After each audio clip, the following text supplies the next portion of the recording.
சிமாக் இப்னு ஹர்பை பொறுத்த வரைக்கும் இவரிடமிருந்து இவருக்கு மூல குழம்புன பிறகு அறிவித்தால் இக்ரிமாங்கிறவர் மட்டும்தான். மற்ற அறிவிப்பாளர்கள் சுஃபியான் சௌரி, ஷோபா போன்றவர்கள் எல்லாம் அவருடைய முந்தைய பருவத்தில் மூல குழம்புறதுக்கு நினைவாற்றல் தடுமாற்றம் ஏற்படுமே, அதுக்கு முந்தைய காலத்தில் வந்து அறிவித்தவர்கள் யாரு? சுஃபியான் சௌரி, ஷோபா போன்றவர்கள் எல்லாம் அப்படி அறிவித்திருக்கிறாங்க. இப்ப நம்ம என்ன பார்க்கிறோம்?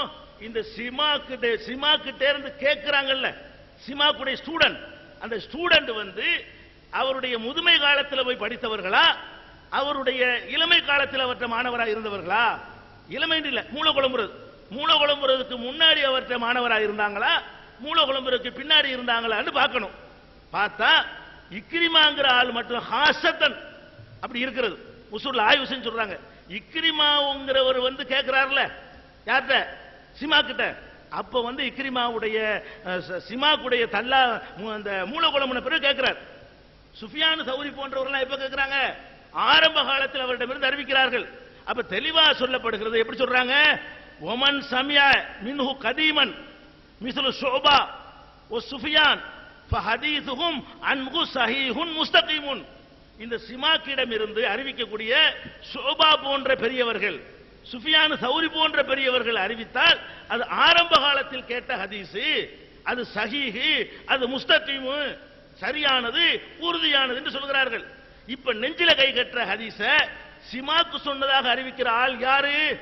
சுஃபியான் அறிவிக்கிறார். அந்த ஹதீஸ்ல எப்படி வருதுன்னா, ஹத்தஸனா யஹ்யா இப்னு ஸஈத் அன் சுஃபியான் ஹத்தஸனி சிமாக்.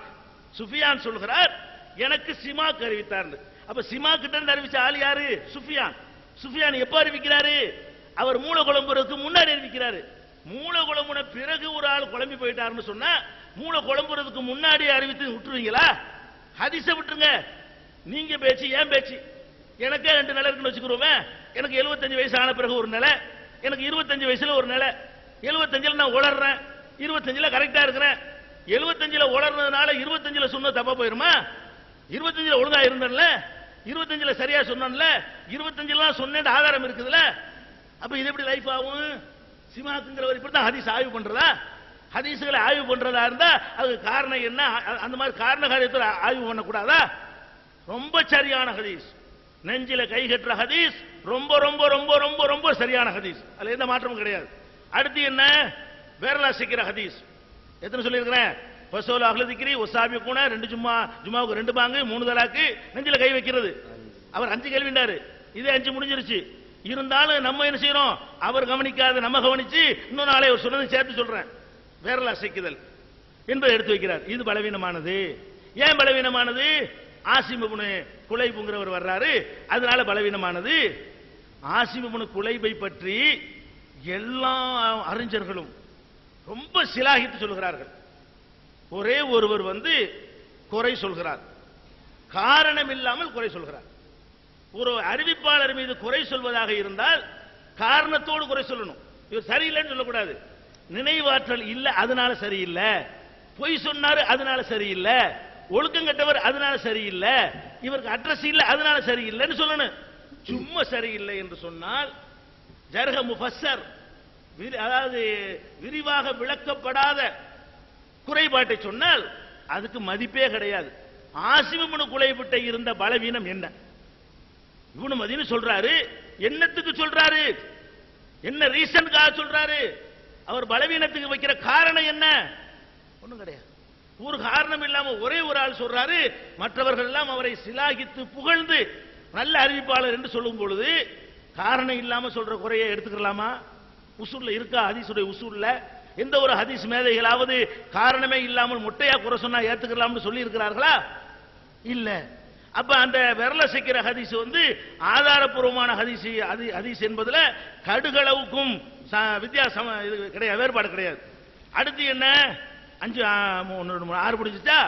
7வது அவங்க சொன்னாங்க மதுஹப் வந்து பிளவுபடுத்துதான்.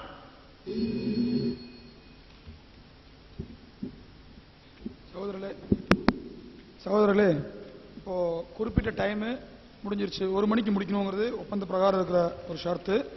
இப்போ 1:02 ஆயிடுச்சு டைமு.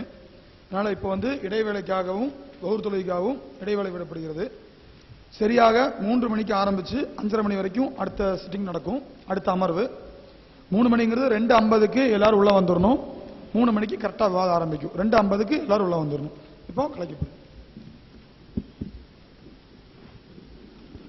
அப்படியே உட்காருங்க, 5 நிமிஷம் அப்படியே உட்காருங்க.